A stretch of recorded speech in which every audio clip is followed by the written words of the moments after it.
Yang Chow fried rice. What exactly is it? Here's a snippet from a 1958 cookbook. Yang Chow, although it is not important enough to form a school of cooking. Yangzhou is an integral part of Su cuisine, one of China's 8 major culinary traditions rooted in Huaiyang food. Has made its impact especially in America because it originated fried rice. That's a hefty claim, suggesting that all fried rice originated from Yangzhou? Let's do a better job than this cookbook. In today's episode, we're going to debunk some of the myths surrounding Yang Chow fried rice. Hi, my name is Christy, and this is the American Chinese Food Show. There are usually a handful of fried rice dishes at takeout restaurants. Vegetables, roast pork, chicken, shrimp, beef, house special, which is just a combination of the above, and Yang Chow fried rice, as indicated by some menus. Shrimp, pork with lettuce, peas, and green onions. Yang Chow fried rice, surely that means it's from Yangzhou, right? Ask anyone from Yangzhou, a city once known for lucrative salt trade due to its location on the Yangtze River, and they'll absolutely say yes. The city was once described in a 1900s newspaper article. It is the residence of many wealthy mandarins and retired officials and is accounted by all China as a pleasure city. The people are well-dressed and have a well-fed, prosperous look about them. Of game, there is no limit to wild ducks, geese, pheasants, snipes, and fine poultry, and every variety of fish can be bought. But this was before the country was engulfed in wars so devastating they starved not only the people, but the culture around food. It's understandable people of Yangzhou take pride in their food. But to attempt to ban everyone else in China from selling this dish is against the whole notion of fried rice. To me, basically the Chinese version of stone soup. In 2002, the Yangzhou Culinary Association tried to register the Yangzhou fried rice trademark, explaining they wanted to use legal means to preserve the quality of this traditional dish. They published a standard that only national-level special restaurants and tourist hotels are permitted to sell Yangzhou fried rice. And chefs cooking the dish must hold a certification of at least level 2.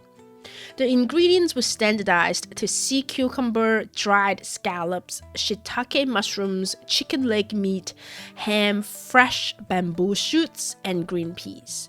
Seasoning includes shrimp roe, Shaoxing wine, and clear chicken broth. The fried rice must have distinct, shiny rice grains. In terms of color, it should present a bright and harmonious mix of red, green, yellow, white, and orange. If businesses do not comply with these standards when making fried rice, they will be delisted. Well, luckily the effort failed because, according to Chinese trademark law, all geographical names at the county level and above cannot be used for trademark registration. So China owns Yang Chow fried rice. The problem is, you couldn't find Yang Chow fried rice in Yangzhou when it started becoming popular in the States around the 60s, much like you couldn't find chop suey or General Tso's chicken in China. In Taiwan, the most common theory of Yang Chow fried rice was echoed among a bunch of academics and food critics in the 1970s, that it was created by the personal chef of a Qing dynasty official, Yi Bingso, who was a magistrate of the Yangzhou prefecture around the year 1800. He brought the recipe to his native Fujian, and the dish spread to Guangdong.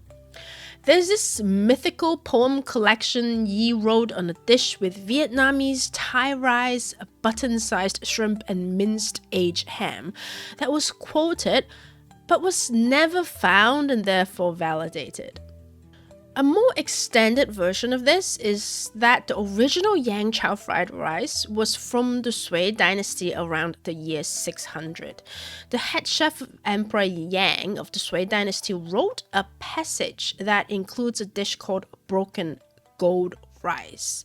And the dish somehow made it to Yangzhou, and over 1,000 years later, Yi tasted it, improved the recipe, and somehow the recipe surfaced again some 200 years later.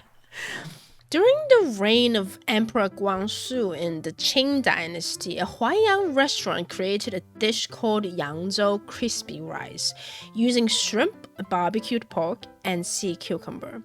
After tasting it, a chef from the Dai Sam Yun restaurant, one of the big 4 restaurants in Guangzhou in the 1920s, transformed the dish to a stir-fried rice, since crispy rice was not common in Cantonese cuisine. The term Yangzhou in Cantonese eventually morphed to refer to a combination of ingredients. So we saw dishes like Yang Chow fried eggs and Yang Chow noodles. This theory makes sense for me because the earliest mention of a Yang Chow dish I could find in periodicals was a feature in the Baltimore Sun, an entire menu of a Chinese restaurant in 1907, with yakko anzai, shu ap, and ga liu chop suey, 1 noodle, a small lunch, roasted duck, and curry chop suey. Interestingly, it's not Yang Chow fried rice that's there, but Yang Chow warm meat, a noodle soup with boneless chicken, ham in Yangzhou style. We also have evidence that it's not an American adaptation because across the Atlantic Ocean in 1910, a Huaiyang Chow fan was served in a high-class Chinese restaurant off Piccadilly Circus in London. It's a mixture of rice fried in egg with chicken, mushroom, and vegetables, and artistically split onion on top. Both menus from Baltimore and London were Cantonese. The earliest documentation of Yang Chow fried rice I could find in those exact words is surprisingly from 1923 in the Northwestern Druggist, a progressive journal for retail druggists. It's an interview of a VP of the National Trading Company who recently returned from China inspecting hairnet plants there. The top picture is a bunch of Chinese girls making hairnets. Also included is a menu without any context whatsoever, perhaps a meal he had there. On it, we see Yang Chow fried rice in Chinese. In English, it's just fried rice. We don't know where it was from, but another item on the menu, fried rice birds, yellow-breasted bunting, a Cantonese delicacy, suggests the meal is probably from Guangdong. I don't know how Yang Chow fried rice came about in China. The 1920s Dai Sam Yun date is a bit late according to my own research. It's possible it's just some dude using leftovers in the kitchen. But I do believe the Yang Chow fried rice you see in America was brought over by Cantonese, and therefore the last theory makes most sense in this context. By the 1950s, Yang Chow fried rice became pretty standardized. The ingredients were confirmed in a news article in 1956. Yang Chow fried rice mixed with considerable sprinkling of shrimp and roast pork. And then in 1967 again, from a cooking instructor in Hong Kong. Even Martin Yan included a recipe in his earlier book in the early 1980s.